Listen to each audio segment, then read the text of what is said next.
Salut tout le monde! Aujourd'hui on se retrouve pour une nouvelle vidéo Japon et cette fois nous allons parler du sujet des jeux vidéo inspirés de mangas ou enfin des jeux vidéo sur les mangas.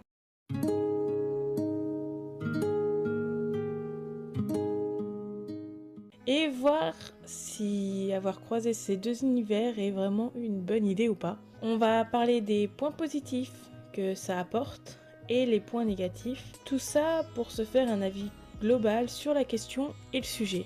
Les chemins des jeux vidéo et des mangas se sont croisés beaucoup plus tôt qu'on ne le croit, puisque si je vous pose la question quel a été votre premier jeu vidéo ou quel premier jeu vidéo avez-vous vu sur le thème des mangas, vous allez peut-être pas me sortir un jeu qui date de avant les années 2000.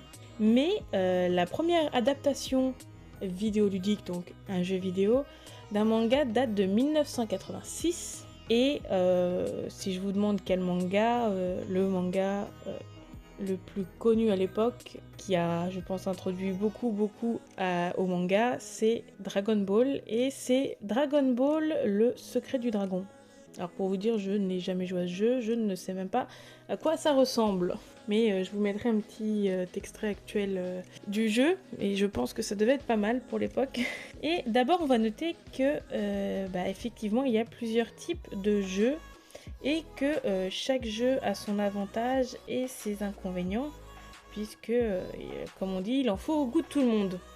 Puisque différents publics sont attirés par ces jeux. Il y a forcément ceux qui connaissent les mangas et qui veulent jouer au jeu, et ceux qui sont introduits au manga en jouant au jeu. Certains découvrent l'univers en jouant et après auront peut-être envie de lire le manga ou regarder l'anime. D'ailleurs, dites-moi en commentaire si vous êtes arrivé dans les mangas puis après dans les jeux vidéo, ou si un jeu vidéo vous a donné envie de lire un manga. Pour ma part, moi, c'est les mangas qui m'ont donné envie de jouer aux jeux vidéo sur les mangas.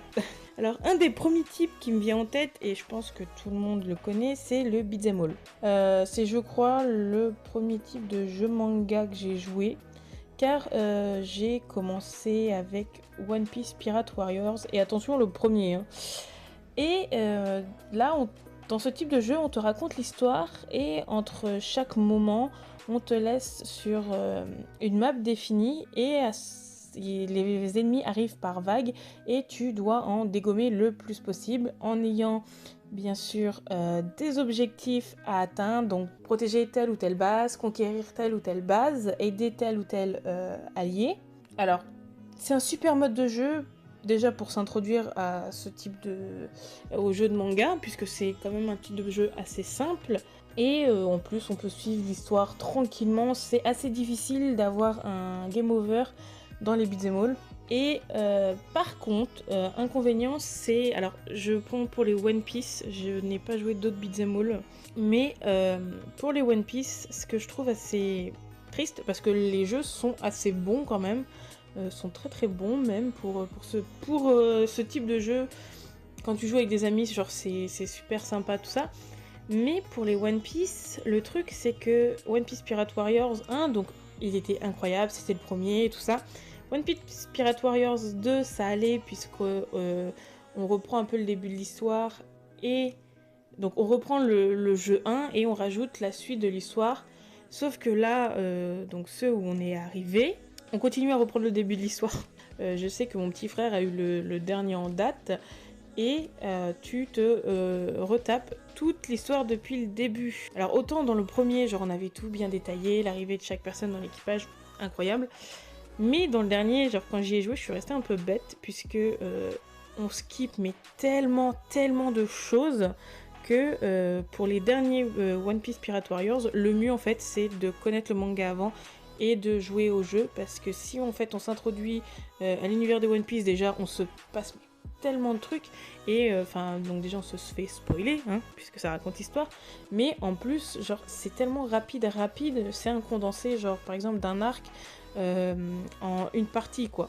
Une partie du jeu, donc un chapitre, ça va être tout un arc, ce qui est énorme.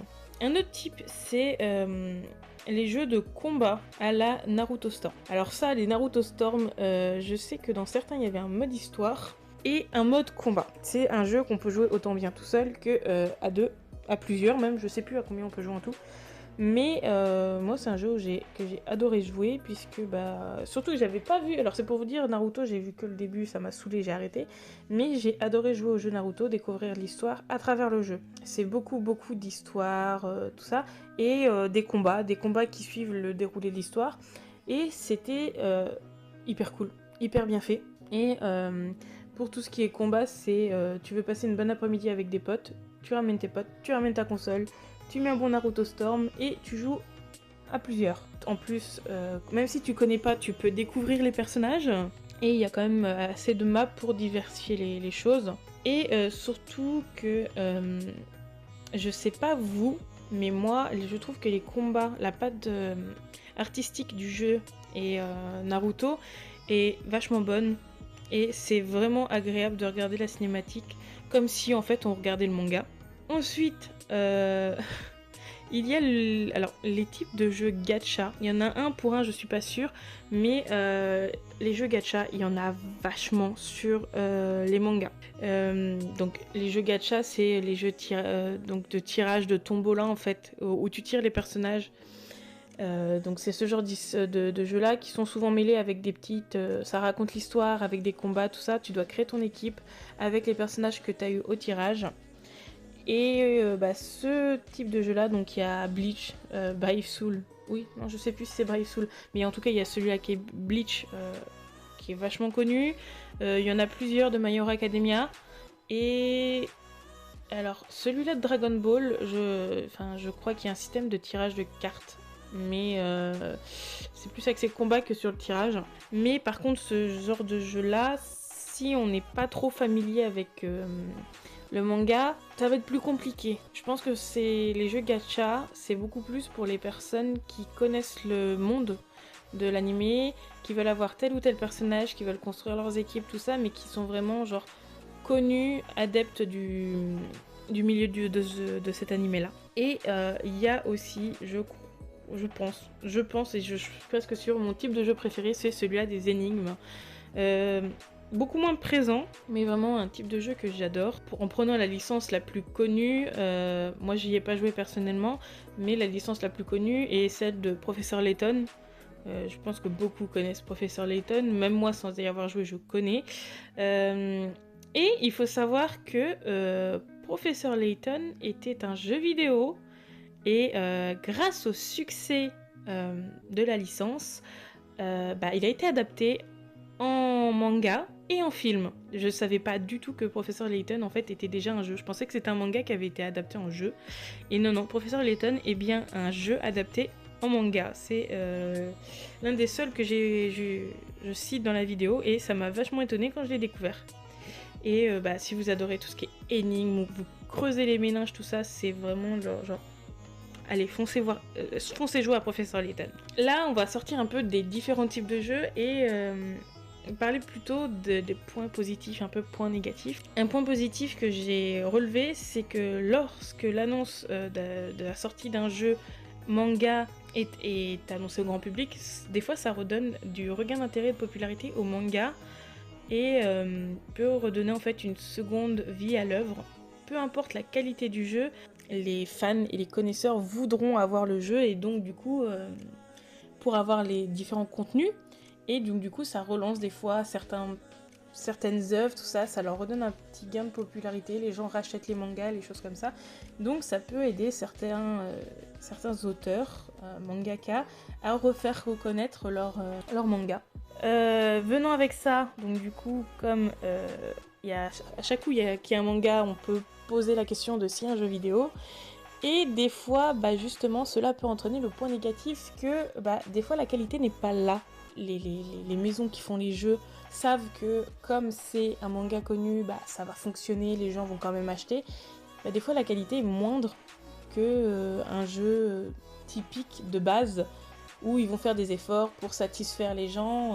Là, des fois, dans les mangas, ils peuvent... Par exemple, si je prends l'exemple de SNK, ils nous ont annoncé le jeu, ça a été quelque chose d'incroyable, le jeu était incroyable, j'y ai pas joué, mais le jeu était incroyable, le visuel... l'histoire, ça reprend l'histoire de base, mais c'est incroyable, genre le jeu était d'une qualité de ouf. Et par contre, pour les mangas de moins mauvaise qualité, il faudrait que je cherche si j'en trouve un jeu de... Je sais qu'il y a eu des jeux Fairy Tail. Il y a eu des jeux Fairy Tail et résultat, ils n'ont pas été si exportés que ça puisque le jeu apparemment n'était pas si bien que ça.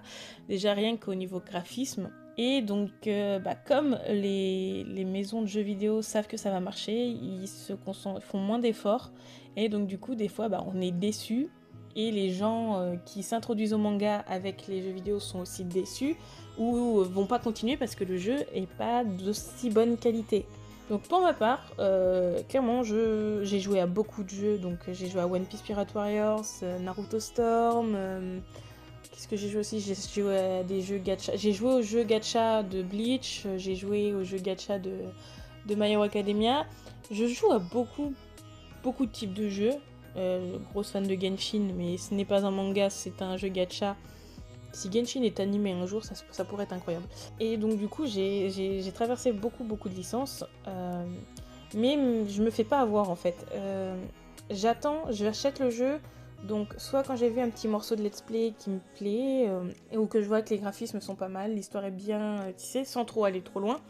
J'achète les jeux quand je me suis fait un avis dessus, donc s'il va être bien pour moi, si je sens que je vais me lasser, comme ça je me fais pas avoir, j'achète les jeux que quand vraiment ils m'intéressent beaucoup. Donc nous voilà sur cette petite vidéo, c'est une beaucoup plus petite vidéo que de base, parce que vous avez pu le voir d'ailleurs la semaine dernière, il n'y a pas eu de vidéo, puisque j'ai sorti, donc pour tous ceux qui sont intéressés du côté K-pop, une vidéo d'une heure, d'une heure 8 je crois, sur tout l'univers des BTS, tout ça, des MV, et c'est un truc qui m'a complètement éclaté, parce que genre l'écriture, 23 pages, j'en pouvais plus, le tourner, c'est aussi assez compliqué parce qu'il y avait pas mal de choses à dire, le montage, j'ai cru que j'allais péter une durite.